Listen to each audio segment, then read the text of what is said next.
नमस्कार, मैं हूं बजरंगी विश्वकर्मा। इसमें मैं मौजूद हूं आजमगढ़ जिले में आम आदमी पार्टी के कार्यालय पे। गिनाती है भाजपा अपने विकास कार्यों की गिनाती है, तो यहाँ पे आप लोग इंडिया गठबंधन में हैं, तो आपको किस नज़रिए से इसको देखते हैं कि विकास किसके राज में ज़्यादा हुआ है? क्या विकास होना चाहिए, क्या विकास नहीं हुआ है? भाई आप एक विकास बता दीजिए भारतीय जनता पार्टी का जिससे सबका भला हुआ हो। भारतीय जनता पार्टी ने इस देश के 85 करोड़ लोगों को लाइनों में लगा दिया अनाज के लिए। 85 करोड़ लोग, दुनिया में हमारी क्या शक्ल बन रही है? 50 का गठबंधन जा रहा है। सर एक चीज़ रहा, जैसे भाजपा सरकार ने गड्ढा मुक्त करने का वादा किया था, अभी भी रास्ते में गड्ढा तमाम जगह पे पड़े हुए हैं, तो ये गड्ढा मुक्त कब होगा और कैसे होगा? देखिए, ये गड्ढा मुक्त कभी नहीं होगा, ये और गड्ढा हो जाएगा। ये गड्ढा करने वाली सरकार है, गड्ढा मुक्त करने वाली सरकार नहीं है। इनके आप वादे सुन लीजिए, इनके आप स्लोगन सुन लीजिए, वही अच्छे, उसी को सुन करके संतोष करिए। जब तक ये हटेंगे नहीं तब तक गड्ढे भरेंगे नहीं। ये हट जाएंगे, गड्ढे भर जाएंगे। अच्छा, लास्ट सवाल एक और रहा कि आप लोगों के द्वारा इस चुनाव में क्या प्रयास किए जा रहे हैं कि जैसे यहाँ की जनता आप लोगों पे विश्वास जता सके? देखिए, जनता पे बहुत ज़्यादा एक माहौल होता है कि बहुत समझाना पड़ता है लोगों को, बताना पड़ता है लोगों को, लेकिन इस देश की जनता 10 सालों में इतना भुगत चुकी है, इतना भुगत चुकी है कि जाते ही दोनों बाहें फैला कर कह रही है कि नहीं, बिल्कुल इस बार मोदी सरकार नहीं आनी चाहिए, नहीं आनी चाहिए। इस बार इंडिया गठबंधन के लोग चुनाव जीतेंगे।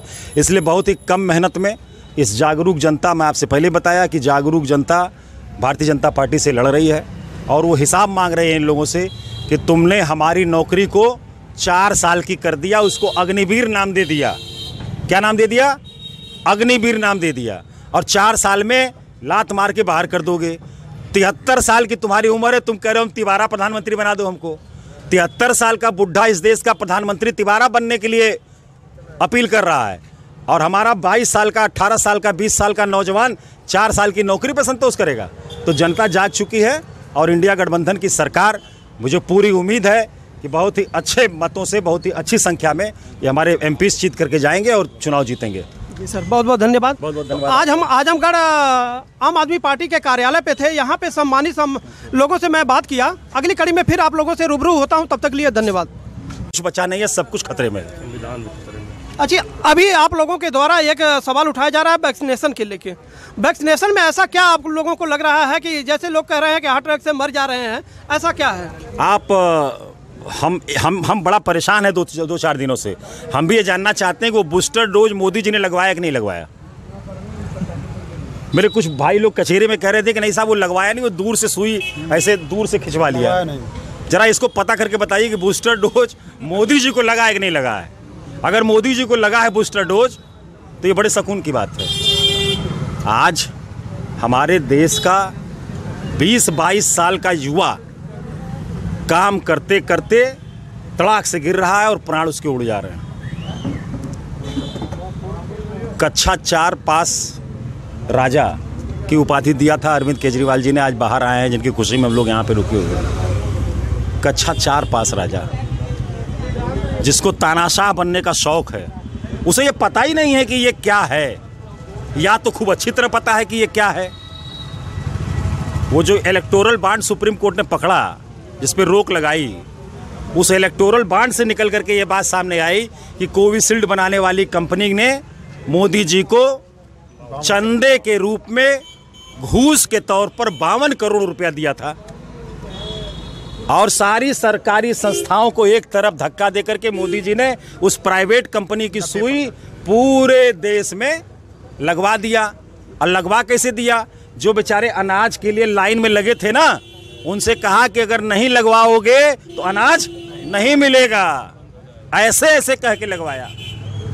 मोदी जी बीएसएनएल को बर्बाद करके जियो का प्रचार किए हैं, याद है ना? ये वही मोदी जी हैं। तो आज कोविशील्ड से, कोविड की सुइयों से हमारे बच्चों की जान जा रही है। निश्चित तौर पर इस पर वर्ल्ड हेल्थ ऑर्गेनाइजेशन को संज्ञान लेना चाहिए और इसकी काट में कहीं ना कहीं कोई ना कोई रिसर्च होकर के एक दवा का आविष्कार होना चाहिए। और जो धोखा हमारे देश के साथ हुआ है, रुपया लेकर के जो धोखा हुआ है सर, उसका इलाज आवश्यक है, नहीं तो हमारे नौजवानों की असमय मौतें नहीं रुकेंगी। और इसके लिए मुकदमा दर्ज होना चाहिए और ये जितने लोग इस साजिश में शामिल हैं उन सब की गिरफ्तारी होनी चाहिए और इस बात की जांच हो कि इसमें कितना रुपया लिया गया, कहां कहां से क्या क्या साजिशें हुई और कैसे इस कोविशील्ड को लोगों के बाँह में, लोगों के शरीर में ज़बरदस्ती घुसाया गया। एक नेता हमारे समाजवादी पार्टी के अखिलेश यादव जी, उन्होंने कहा कि ये भाजपाई वैक्सीन है, मैं नहीं लगवाऊंगा।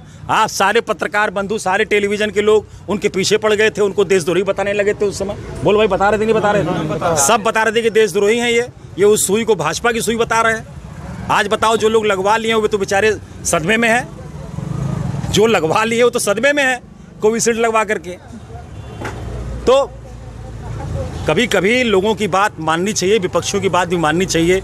इतनी अंधभक्ति ठीक नहीं है कि आपकी जान चली जाए। सर एक लास्ट सवाल रहा आपसे, यहाँ के लोगों से आप क्या उम्मीद रखना चाहेंगे इस चुनाव में? देखिए, ये चुनाव जो वर्तमान का चुनाव है ये भारतीय जनता पार्टी बनाम गरीब जनता का हो चुका है। ये चुनाव भारतीय जनता पार्टी बनाम इंडिया गठबंधन का चुनाव नहीं है। इंडिया गठबंधन की कितनी ताकत है आपने देखा कि पार्टियों का खाता तक इन्होंने, कांग्रेस पार्टी का तो खाता ही इन्होंने सीज कर दिया। किया था कि नहीं किया था? कैसे लड़ेंगे चुनाव? ये चुनाव जनता लड़ रही है भारतीय जनता पार्टी के खिलाफ और बहुत ही बेहतरीन वोटों से आजमगढ़ सदर की, आजमगढ़ लालगंज की, ये दोनों सीटें हम लोग देख रहे हैं।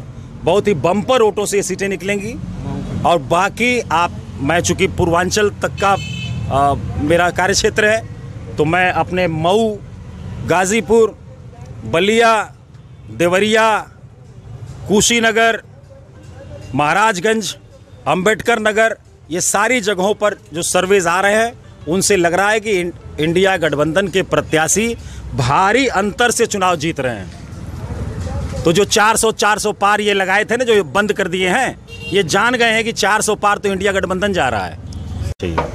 अच्छा, ईडी जिस तरीके से लोगों के ऊपर धावा बोल रही है, इसके बारे में आप क्या कहेंगे? देखिए, ईडी केंद्र सरकार की बंधुआ मजदूर हो गई है और ये बहुत ही गलत परंपरा मोदी जी ने प्रारंभ किया है। ईडी के बल पर पूरी गवर्नमेंट चल रही है। ईडी जहां चाहे वो भेज करके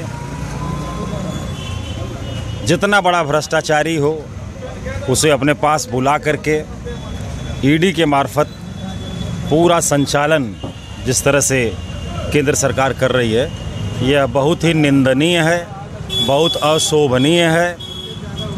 इसकी जितनी बुराई की जाए कम है। सर, रही बात यहाँ पे, फिर रुकेगी कैसे? आप लोग आए दिन भ्रष्टाचार, महंगाई, जनसंख्या पे आप लोग आरोप लगाते हैं, तो ये महंगाई रुकेगी कैसे? विश्वकर्मा जी, आपने बहुत बेहतरीन सवाल पूछा और दरअसल ये सवाल पूछना चाहिए भारतीय जनता पार्टी से, लेकिन उनके एजेंडे में ये है ही नहीं है। और जिस सरकार के एजेंडे में महंगाई रोकना होगा, चुटकी बजा के महंगाई रोक देगा। ये जो सारा पैसा जो उद्योगपतियों के चरणों में समर्पित हो रहा है, इसको रोक करके उद्योगपतियों का लोन जो माफ़ हो रहा है, उनको जो कम ब्याज पे लोन दिया जा रहा है, हमारी सरकार ने दिल्ली में बिजली माफ़ किया है ना। यही कंपनियां हैं ना जो बिजली उत्तर प्रदेश में देती हैं, मध्य प्रदेश में देती हैं, उड़ीसा में देती हैं, इसी तरह की कंपनियां हैं ना। माफ़ किया कि नहीं किया? इच्छा शक्ति होनी चाहिए। महंगाई जो राक्षस का रूप पकड़ लिया है, आतंकी का रूप पकड़ लिया है, इस महंगाई को इंडिया गठबंधन, आम आदमी पार्टी के पास पूरी योजना है।